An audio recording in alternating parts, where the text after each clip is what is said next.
মিয়া ভাই যুক্ত।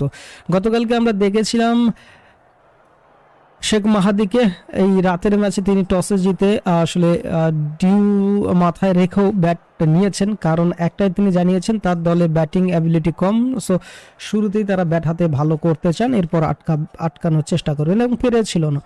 বাট আজকে মেহেদী হাসান মিরাজ টসে জিতে বোলিংয়ের সিদ্ধান্ত নিয়েছে, কারণ একটাই ওই ডিউটা মাথায় রেখেছে তারা। এবং একই সাথে সিলেট যেমন বোলিংয়ের সিদ্ধান্ত নিয়েছে, নোয়াখালীও কিন্তু টসে জিতলে বলেই নিতেন, তার ক্যাপ্টেনও জানিয়েছেন। তবে তিনি পাস্ট ভুলে যেতে চান, গত ম্যাচ হেরেছেন, আজকে জয় পেতে চান। প্লেয়াররা এই মুহূর্তে মাঠে প্রবেশ করছে, 160 রান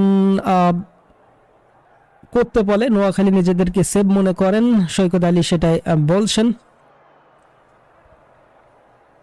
দুইটা পরিবর্তন নিয়ে সিলেট টাইটান্স খেলছে। মেহেদী হাসান মিরাজের নেতৃত্বে সায়েম আয়ুব, রনি তালুকদার, জাকির হাসান, পারভেজ হোসেন ইমন, আফিফ হোসেন ধ্রুব, ইথান ব্রুকস, নাসুম আহমেদ, মোহাম্মদ আমির, খালেদ আহমেদ এবং সালমান ইশাদ। দলটিতে 4 বিদেশি, সায়েম আয়ুব আছেন, মোহাম্মদ আমির আছেন, ইথান ব্রুকস আছেন এবং সালমান ইশাদ আছেন। অপরদিকে টিম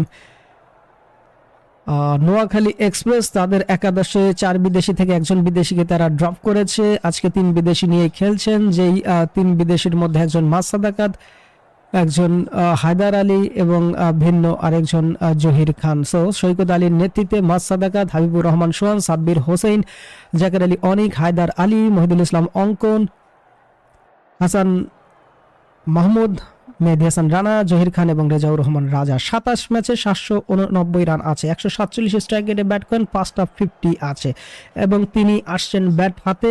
অবশ্যই মাস সাদাকাতের কথা বলছি, তার সঙ্গী ডেফিনেটলি এই মুহূর্তে হাবিবুর রহমান সোহান। 35 ম্যাচে 848 রান আছে, টি-20 ফরম্যাটে 160 স্ট্রাইক রেটে ব্যাট করেন, 4টা 50, একটা সেঞ্চুরি আছে হাবিবুর সোহানের। দু ব্যাটার যখন প্রস্তুত, বল হাতে আমরা দেখতে পাচ্ছি এই মুহূর্তে বল হাতে দেখতে পাচ্ছি মোহাম্মদ আমিরকে, তিনি শুরুতে বলটা হাতে তুলে নিয়েছে।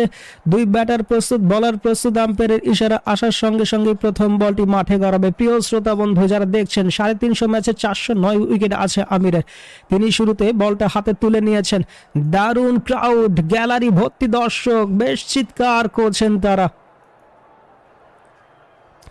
গ্যালারি ভর্তি দর্শক বেশ চিৎকার করছেন। 2 ব্যাটার প্রস্তুত, বলার প্রস্তুত, আম্পায়ারের ইশারায় প্রথম বলটি মাঠে গড়াবে। যারা শুরুতেই যুক্ত হয়েছেন আমাদের সঙ্গে সবাইকে অনুরোধ করব লাইক করে সহযোগিতা করবেন, নতুন হলে আমাদের চ্যানেলটি সাবস্ক্রাইব করবেন। প্রতি ম্যাচের বাংলা কমেন্ট্রি আমাদের মাধ্যমে শুনতে পারবেন। হাফিজ মিয়া ভাই যুক্ত আছেন, শামীম ব্যাপারী ভাই যুক্ত আছেন, সাদিক আলী ভাই যুক্ত হয়েছেন, নাবিব ভাই যুক্ত হয়েছেন, সবাইকে অনেক অনেক ধন্যবাদ, ভালোবাসা জানাচ্ছি। আমির বলটা হাতে তুলে নিয়েছেন, সিলেট টাইটান্সের হয়ে তিনি প্রথম বলটি রিলিজ করবেন ব্যাটিং প্রান্তে, যেখানে আছেন